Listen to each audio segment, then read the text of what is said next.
Hello friends and fans of the Canadiens, how are you? In today's video, we'll talk about a situation that can yield great situations for our team. Make sure you are already subscribed to our channel so you don't miss any updates. A quick look at the Montreal Canadiens roster confirms Kent Hughes has done a reasonably good job removing inflated contracts from the organization. Since taking over as general manager, Hughes has found a new home for players like Ben Chiarot, Joel Edmundson, Jeff Petry, and Mike Hoffman. The returns varied, with Chiarot leading to a first-round pick from the Florida Panthers, whereas Petry's final trade led to little to no returns in terms of asset value. But that was the easy part. Now Hughes is tasked with removing the last vestiges of the former administration, a rather tricky proposal seeing as Marc Bergevin added too much term to the deals he signed in his final years as general manager.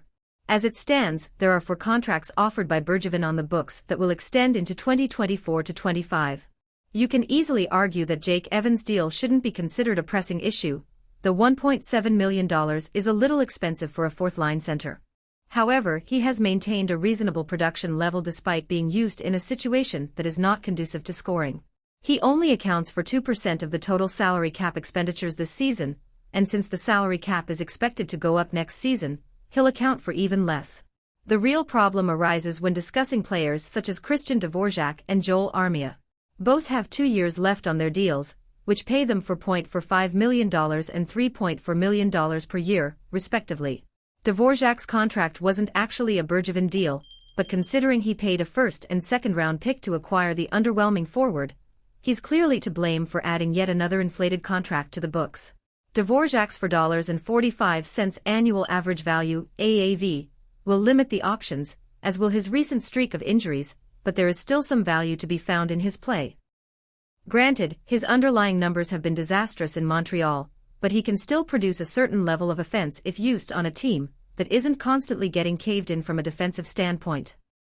He's also a center, which can often become a hot commodity in the trade market. But there's also another hurdle. Dvorak has a modified no-trade clause, which allows him to submit an 8-team no-trade list. That may not seem like a lot, but when you already have an asset that's damaged goods, removing almost 30% of the teams in the league as trade destinations will certainly limit the options.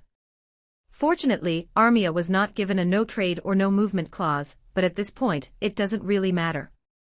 His contract, injury issues and overall production will act as a no-trade clause for most teams in the league.